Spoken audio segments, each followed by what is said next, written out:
যে আসে তাদের পায়েই তো আমাদের তেল মালিশ করতে হয়, ঠিক না? আগে যারা ছিল তাদের পায়েও তেল মালিশ করছি, যারা আসবে তাদের পায়েও আমাদের তেল মালিশ করতে হবে। আমরা দেখি স্টেজে বিসমিল্লাহ পড়ে, যদিও জোরে পড়ি না, মনে মনে 100 বার লা হাওলা কুওয়াতা ইল্লা বিল্লাহ পড়তে হয়।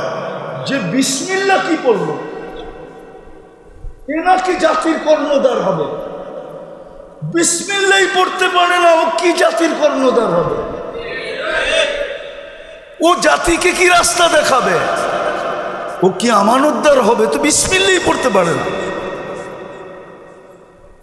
অন্যদিকে নিয়ে যায় না, পায়ে হাত দিয়া বলিস কিছু দিন শিখে কাজে দিবে, ওলা আমাদের সোহবতে যায়। এই জন্য আমাদের উচিত মাঝে মাঝে পাবনা যাওয়া, যাইয়া দেখা আসেন, তাইলে বুঝে আসবে, নাইলে বুঝে আসবে না। ওই পাবনা পাগলখানায় গেলে দেখবেন বড় বড় শিক্ষিত লোক আছে। এই বাংলাদেশের পত্রিকায় লেখা উঠছে, এরশাদ সাহেব যখন দেখতে গেছে, পাগলরাই বলছিল এদিক ওদিক কি তাকান, কয়েকদিন আমাদের সাথে থাকেন, ভালো হয়ে যাবেন। এই জন্য আমি মোটা কথা বলতেছি, লম্বা করব না। আপনি 24 ঘন্টা আল্লাহটা ভোগ করেন কতটুকু, বিপরীতে আল্লাহ আল্লাহ করেন কতটুকু, নাহলে কালকে কিন্তু হিসাব দিতে হবে। এই যুক্তিতর্ক সব উড়ে যাবে। আজকে ব্রেন অনেক যুক্তি দেয়, অনেক তর্ক দেয়। আল্লাহ শুধু বলেন নাই ইন্না নফসালা আম্মারা, তোমার ভিতরের মনটাই তোমার দুশ্মন। শয়তানের কোনো পীর ছিল না যে শয়তানকে কে শয়তান বানাইছে, বলেন? ওর কোনো পীর ছিল? ওর মনটাই ওকে শয়তান বানাইছে। ওই মনটাই আপনার আমার ভিতরে, মনটাই আমাদেরকে অনেক যুক্তি দেয়, মনটা আমাদেরকে অনেক তর্ক দেয়, আমাদের বিদ্যা আমাদেরকে অনেক তর্ক শেখায়, আমাদের বুদ্ধি আমাদেরকে অনেক তর্ক শেখায়। খোদার কসম, মরার পরে কোনো তর্ক চলবে না। আপনার ব্রেন ওপেন হইলে কতটুকু হয়েছে? দুনিয়ার সবচেয়ে বড় বিজ্ঞানীর ব্রেন ওপেন হয়েছে মাত্র 15%, তাহলে আপনারটা কতটুকু ওপেন হয়েছে? 5%। 95% ওপেন হয় নাই। আপনি জানেন না ওই 95%-এর ভিতরে কি রাখা আছে? মরতে দেরি, ওই 95% ওপেন হইতে দেরি হবে না। তখন আপনি দেখবেন আপনার যুক্তি তর্কের জবাব এখানে রয়ে গেছে, আপনি হাক্কা বক্কা খেয়ে যাবেন যে এটা কি। তো যেটা বুঝাইতেছিলাম, চিন্তা করেন, চলে যেতে হবে, এক একটা শ্বাসের হিসাব দিতে হবে, শ্বাসের এক একটা শ্বাসের হিসাব দিতে হবে। যমুনা গ্রুপের মালিক আমাদেরকে শিখায় গেছিলেন। যমুনা গ্রুপের মালিক চিনেন? 2020-এ আমাদেরকে শিখায় গেছিল যে স্বাভাবিক শ্বাসের মূল্য কত। সে তার পুরা চায়না ডাক্তারের টিমকে বলছিল, আমি সুস্থতা চাই না, আমাকে স্বাভাবিক শ্বাস নিতে দাও, আমি এন্টার যমুনা কোম্পানি তোমাদের নামে লেখা দেব। এখনো নেটে সার্চ দিলে পাবেন, বাংলাদেশের পত্রিকায় উঠছে। আপনি যে সারাদিন শ্বাস নিতেছেন স্বাভাবিকভাবে আর ছাড়তেছেন, কে সুযোগ দিছে স্বাভাবিকভাবে ছাড়া এবং নেওয়া? কে? কত লিটার অক্সিজেন নেন সারাদিন জানেন? কত লিটার নেন? 550 লিটার নেই। পানির দামে যদি দাম হইতো না, পানির দামে, তাহলে 16,500 টাকা ডেলি বিল দিতে হতো, 30 টাকা লিটার। বলেন আপনি বুড়া হয়ে গেলেন খুনখুনে, আপনার জিহ্বা এখনো স্বাদের রিপোর্ট দিতে ভুল দেয় না, দেয়? বাংলাদেশের প্রত্যেক হাসপাতাল তো লক্ষ লক্ষ রিপোর্ট এই পর্যন্ত ভুল দিছে। প্রত্যেক হাসপাতালের সামনেই তো লেখা আছে দুনিয়ার সবচেয়ে নামি দামি ব্র্যান্ডের মেশিন দ্বারা চেক করা হয়, লেখা নেই প্রত্যেক হাসপাতালের সামনে? তারপরও তো লক্ষ লক্ষ রিপোর্ট ভুল দিতেছে। কিন্তু আপনার জিহ্বা তো আপনি খুনখুনে বুড়া হয়ে গেলেন, আজ পর্যন্ত রিপোর্ট ভুল দেয় না। যদি এটা মেশিন দিয়ে নিতে হইতো তাইলে না আপনি বসতেন কয় পাখি জমিন বেচতে হয়, কয় বিঘা বেচতে হয়, তখন বুঝে আসতো যে একটা মেশিন কিনতে স্বাদ চেক করার জন্য পুরা পরিবারের কয় বিঘা জমিন বিক্রি করতে হয়। যদি এটা মেশিন দিয়ে হইতো তাইলে আপনার বুঝে আসতো, কুদরত দিয়া হয়তো এই জন্য বুঝে আসে না। গ্রাম যদি মেশিন দিয়ে চেক করতে হইতো তাহলে বুঝে আসতো কয় একর জমিন বিক্রি করতে হয় শুধু গ্রাম চেক করার মেশিনটা কেনার জন্য। তাইলে বুঝে আসতো। কুদরত তো চেক করে দেয়, সেই জন্য না কাজ পর্যন্ত ভুল রিপোর্ট দেয় না। মানুষের মেশিন হাজারো লক্ষ রিপোর্ট ভুল দিছে, যার কারণে আমাদের দেশের বিত্তশালীরা বিদেশে যায় কেন? একটু পয়সাওয়ালা হইলেই চেক আপের জন্য বিদেশ দৌড়ায়, ঠিক না? কেন? ওরা জানে বাংলাদেশের রিপোর্ট ঠিক না, এই জন্য ওরা বাংলাদেশে রিপোর্ট করতে চায় না, চলে যায় বিদেশ, Singapore, India, Thailand, America, England, উন্নত উন্নত দুনিয়ায় চলে যায়। তো যেটা বুঝাইতেছিলাম দুই শব্দে, চিন্তা করেন যেই কোনো মুহূর্তে চলে যেতে হতে পারে, যেই কোনো মুহূর্তে, মৌতের কোনো সিরিয়াল নেই, কোনো সংকেত দিয়ে আসবে না, এটাই সত্য। বিদায় ভাবেন আল্লাহটা ডেলি কতটুকু ভোগ করি, আল্লাহর সুবিধা আমি ডেলি কতটুকু গ্রহণ করি, বিপদে আমি তার বিপরীতে আমি আল্লাহ আল্লাহ কতটুকু বলি। গুজরাতিতে একটা প্রবাদ বাক্য আছে, হালায় তো হলো। গুজরাতি বোঝেন? আমাদের পাশের দেশে, বেশি দূরে না, নরেন্দ্র মোদী ওই জায়গারই। ওদের একটা প্রবাদ বাক্য আছে, আল্লাহ হালায় তো হলো। এই দেহটা আল্লাহ চালায় তো চলে, কোনো প্রযুক্তি দিয়ে এটা চালানো যায় না। আবার আল্লাহ দেখাইও দিছেন, আল্লাহ প্রমাণও দিছেন, চোখে কোনো উপাদান নেই দেখা। উনি তো অ্যাটর্নি জেনারেল, ওনাকে জিজ্ঞেস করেন বের করে দিতে পারবে কিনা আমাকে। বাংলাদেশের উচ্চ শিক্ষায় শিক্ষিতদের একজন, WHO কাছ থেকে বের করে দেখতো চোখে কি উপাদান আছে দেখা। মানুষের বিদ্যায় এখানে কোনো উপাদান নাই দেখা, তাইলে অন্ধত্ব দূর হয়ে যেত এতদিনে। আল্লাহ প্রমাণ দিছেন এটা কোনো উপাদান দিয়া দেখে না, অথচ দুই চক্ষু 26 কোটি ক্যামেরা দিয়া দেখে। কয় কোটি? 26 কোটি ক্যামেরা।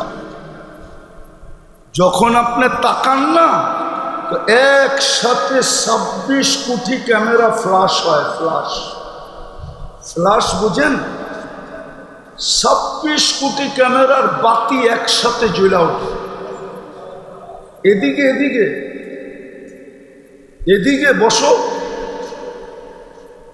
26 কোটি ক্যামেরা একসাথে জ্বলে ওঠে। এখানে দেখার কোনো উপাদান নেই, কুদরত দিয়া দেখে, কুদরত দিয়া। কানে শোনার কোনো উপাদান নাই, ভালো মতে বোঝেন, কানে শোনার কোনো উপাদান নাই। তাইলে বধিরত্ব দূর হয়ে যেত, দুনিয়ার বিজ্ঞান বধিরত্ব দূর করে ফেলত। উপাদান নাই বিদায় বধিরত্ব দূর করতে পারে না। এইখানে কথা বলার কোনো উপাদান নাই। যদি থাকতো তাইলে বিজ্ঞান প্রবাত্য দূর করে দিত। আল্লাহ 3 হেডকোয়ার্টার দিয়ে আমাদেরকে বুঝাইছেন যে তিনটাই যখন কোনো উপাদান ছাড়া চলে তাহলে পুরাটাই কুদরত দিয়া চলে। ওইটাই গুজরাতিতে বলছিলেন, আল্লাহ হালায় তো হালুম, আল্লাহ চালায় এই জন্য চলে, নাইলে এটা চলতো না।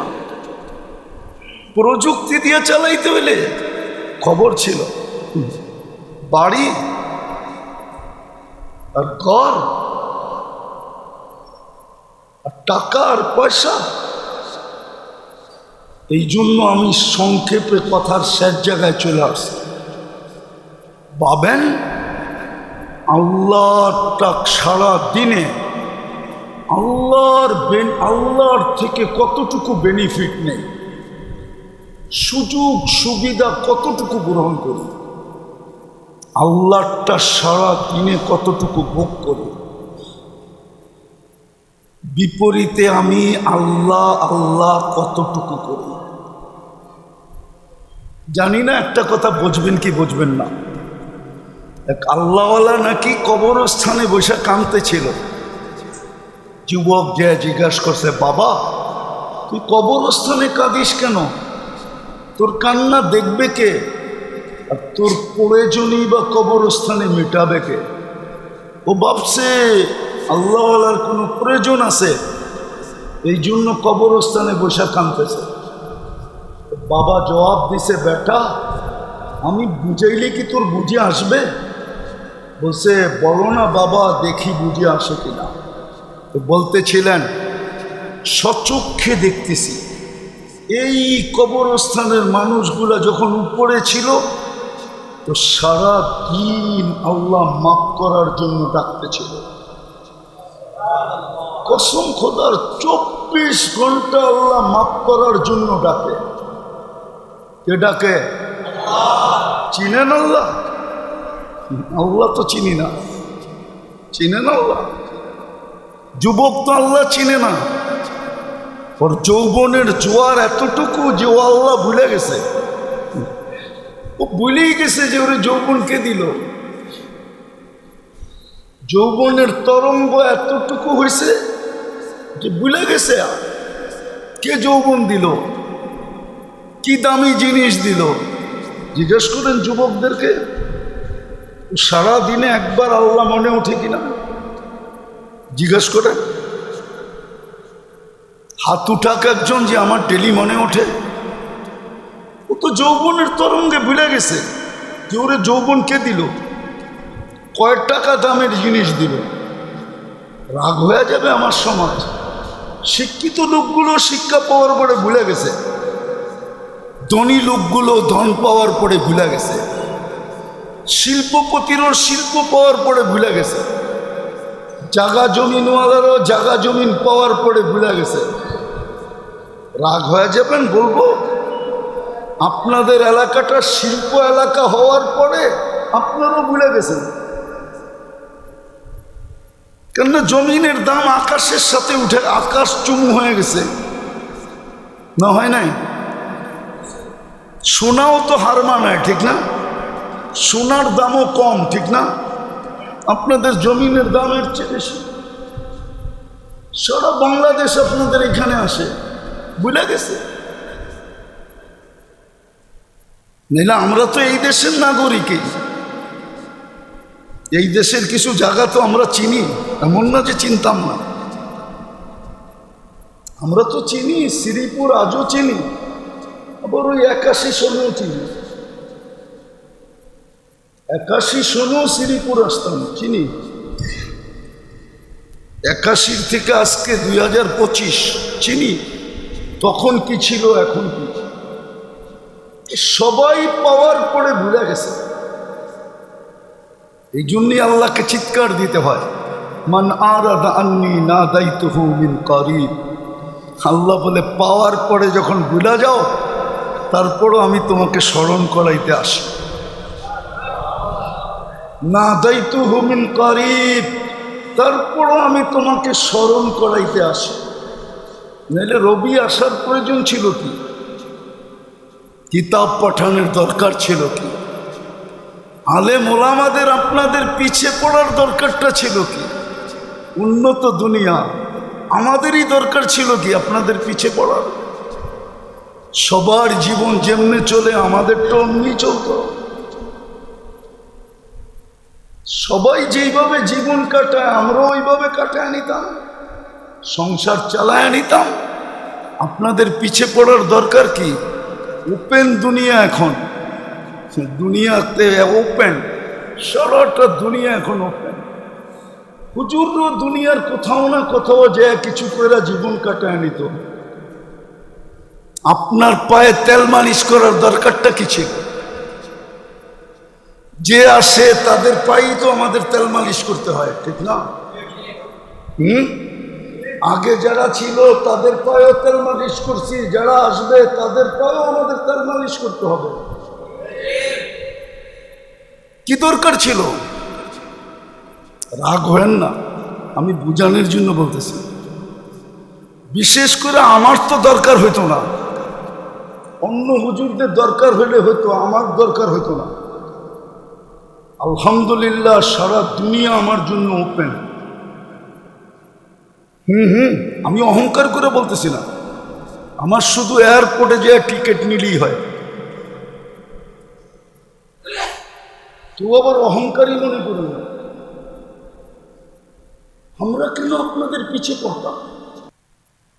হাতে পায়ে ধরতাম, যুবকদের পায়ে কেন ধরতাম? প্রয়োজন ছিল না। কিন্তু হ্যাঁ, একটা দায়িত্ব আছে, কালকে এই চেহারাটা দেখাইতে হবে। যদি ওই উপর থেকে নির্বাচিত না হইতাম, আওরাসনাল কিতাব আল্লাযী নাস্তাফাইনা, যদি কোরআনে না আসতো, তাই না? আমার প্রয়োজন ছিল না, বিশেষ করে আমার প্রয়োজন ছিল না। আল্লাহ দুনিয়ায় অনেক রাস্তা রাখছেন পেট পালার জন্য, এটার প্রয়োজন ছিল না। তো যেটা আমি বুঝাইতেছিলাম ভালো মতে বলুন, কেননা শত জায়গা আমার এই দুই চোখে দেখা আছে, শত জায়গা এক রাত্রে মাটির সাথে মিশে গেছে। আর আজকে সূর্য বলতে বলতে ডুবছে, লান আউদ ফি হায়াতিকা আবাদা। হতে পারে গাজীপুর, হতে পারে শ্রীপুরের মানুষ, কালকে সকালে তোমরা কেউ আমাকে উঠতে দেখবে না। আমি উঠবো কিন্তু তোমরা দেখবে না। এরকম জায়গা সত্য আমার এই দুই চোখে দেখা আছে। দুই চারটা বলবো। কওমে লুত যেখানে ছিল, যেটা ডেড সি, এটা আমার চোখে দেখা আছে। সূরায়ে নূন 10 কিলোমিটার চতুর্দিক দিয়া, যেটা 40 কিলোমিটার হয়, 10কে 10 দিয়ে পূরণ দিলে 100 কিলোমিটারের বাগান, এটা আমার চোখে দেখা আছে, যেটা এক রাত্রে মাটির সাথে মিশে গেছে। ওই জায়গা আমার চোখে দেখা আছে, যাদের মাথার ডাচাটা এখনো রাখা আছে। ডাচা বোঝেন? খুলিটা, খুলিটা 6 ফিটের মানুষ, একটা এইদিকে দাঁড়াবে, একটা ওইদিকে দাঁড়াবে। এই খুলির ভিতর আর উপর দিয়ে একজন আরেকজনকে পরিপূর্ণ দেখবে না। কওমে আদ ওই মাথার খুলিটা এখনো রাখা আছে, আমার এই দুই চোখে দেখা আছে, এই কপালের দুই চোখ দিয়া। আর কয়টা বলবো?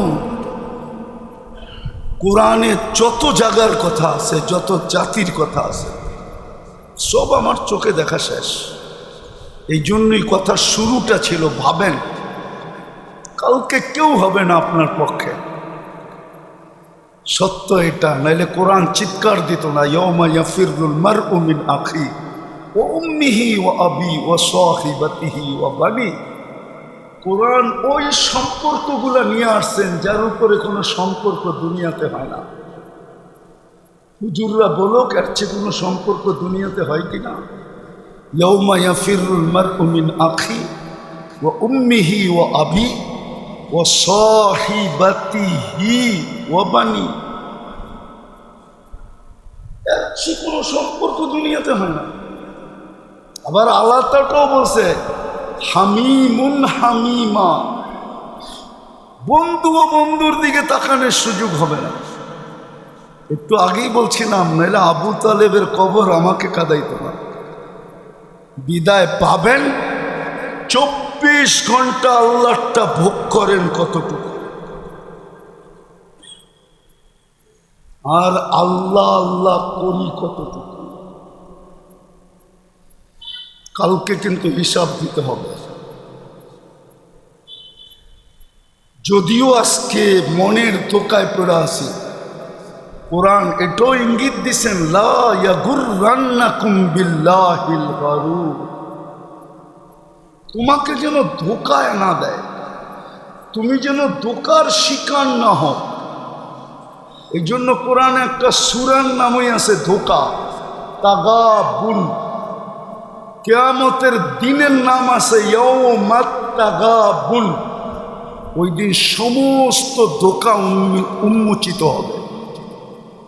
কে কি দ্বারা ধোকা খাইছে ওটা উন্মোচিত হয়ে যাবে।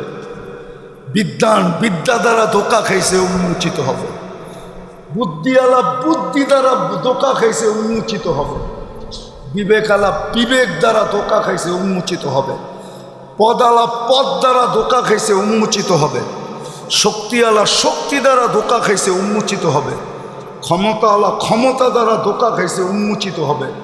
ওটার নামই হইল কিয়ামতের 50টা নাম আছে, হাফ সেঞ্চুরি পুরা। ওটার ভিতরে একটা নাম আছে ইয়াউমাত তাগাবুন। কোরআনে লেখা আছে, আমি বানায় বলতেছি না। সমস্ত ধোঁকা উন্মোচিত হবে। কে মন দ্বারা খাইছে, যুবক যৌবন দ্বারা ধোঁকা খাইছে উন্মোচিত হবে, সব উন্মোচিত করবে আল্লাহ। একটাও লুকানো থাকবে না। এই জন্য আসেন, আজকে আল্লাহ মাফ করার জন্য ডাকতেছে। ওই বাবা বলতেছিল আমি চোখে দেখতেছি, এরা যখন দুনিয়াতে ছিল 24 ঘন্টা আল্লাহ মাফ করার জন্য ডাকত, কিন্তু কেউ হাত উঠাইতো না, কেউ একটু উপরের দিকে তাকাইতো না। আর এখন চোখে দেখতেছি কবরের ভিতরে 24 ঘন্টা মাপ চাইতেছে। দুনিয়ায় ছিল তো আল্লাহ ডাকতে ছিল, দুনিয়ায় ছিল তো আল্লাহ হাত প্রসারিত করেছিল। আমি হাদিসের শব্দ দিতেছি, ওলামা আমার সাথে একমত হবে। ইয়াবসুতু ইয়াদাহু নাহারান, সত্য তো, হাদিস তো।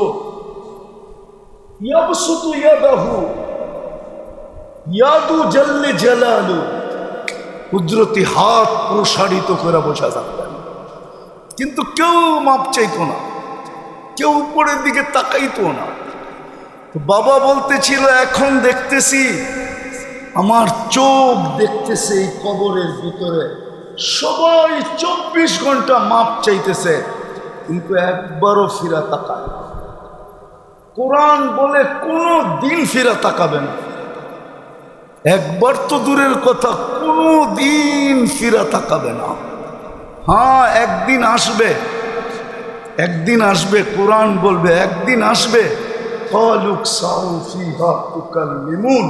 এই মহরটা মুখে মেরা দিবে আর বলবে আজ থেকে মাপ চাওয়া পর্যন্ত ক্ষমতা তোর থেকে ছিনায় নেওয়া হলো, চলবে না, আওয়াজ পর্যন্ত করতে দিবে না।